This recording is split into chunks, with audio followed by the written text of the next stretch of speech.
The way I started figuring out splitting wood, I kind of figured it out on my own, and I would have liked to have had someone teach me better ways. I had some near misses and some close calls. We've got a little baby Zelda in the background.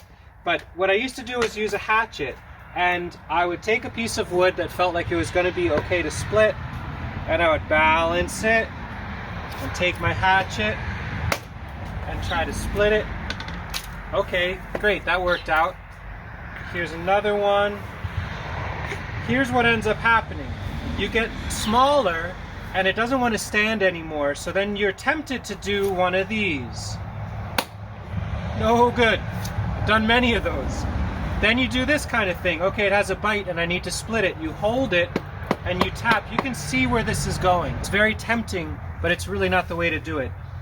I think you can split kindling entirely with a splitting axe, which keeps you much further away from the material, and it moves very, very quickly, but it uses a tire. Let me explain.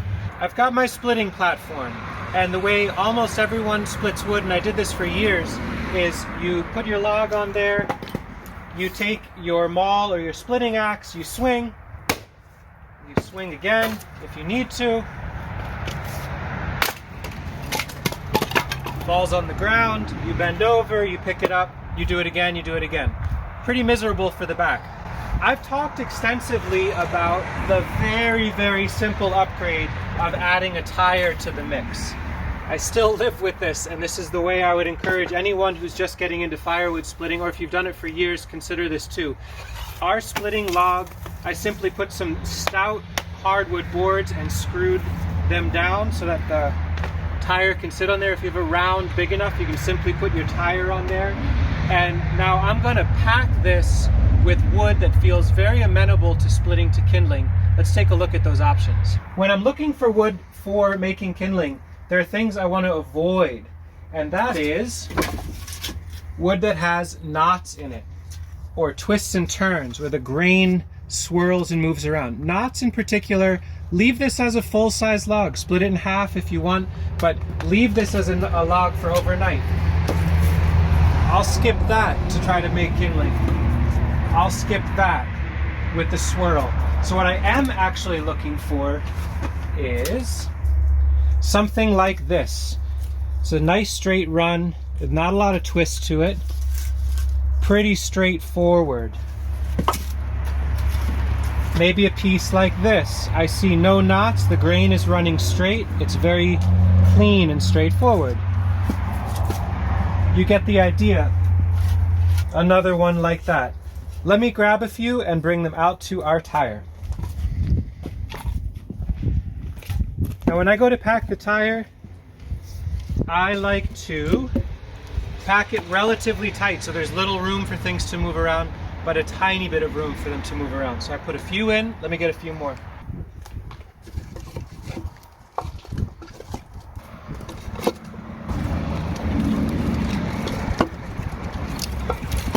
They're standing up, they're next to each other, but there's a little room for, as I split them, for them to move apart.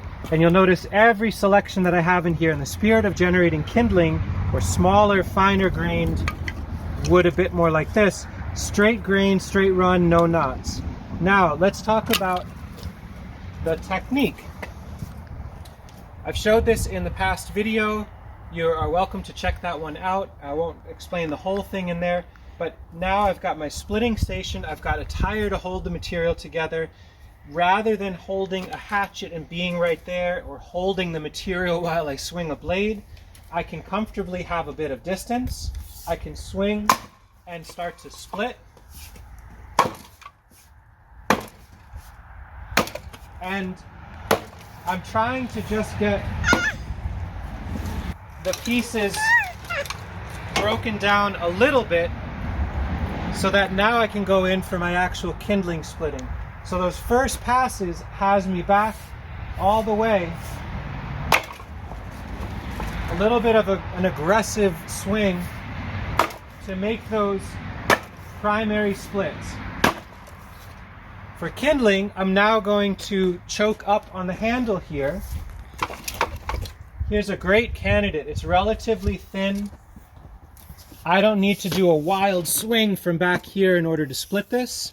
I can hold this where I've got a lot of control, but my hand is not holding this wood. And I can start to really bop it. That moves quickly through. Here's one where I can simply push down. That's a nice piece of kindling. If I want it finer, again, I don't have to feel tempted to hold it with my hand. I can do it with this tool, which has inertia. It makes it very easy. And I've got some really nice kindling here. I'm going to go through and split out the rest of this into kindling, and you can watch in real time.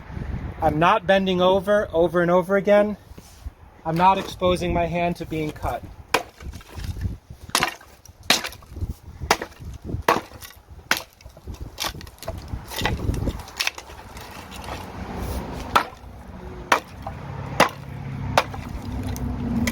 When it gets lodged, sometimes because I have the tire holding it, I can take the axe and turn. Zelda likes this part. And that uses leverage in the hold to split the log open. This one feels like it doesn't want to do it. I'm not going to force it. I'm going for easy stuff. Again, a turn.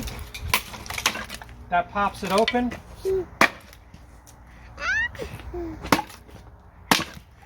Those are some fun sounds in the background. I'll just turn through it.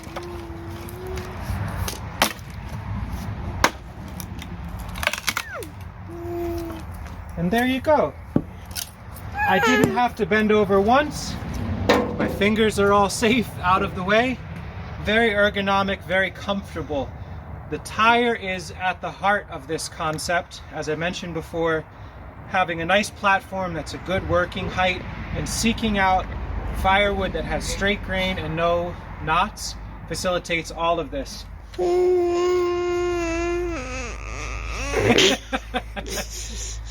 I don't use a heavy-duty maul that's super heavy and dull. I like a splitting axe that's nice and sharp. That's our technique for splitting kindling. It makes it easy to get a good, clean, hot-burning fire.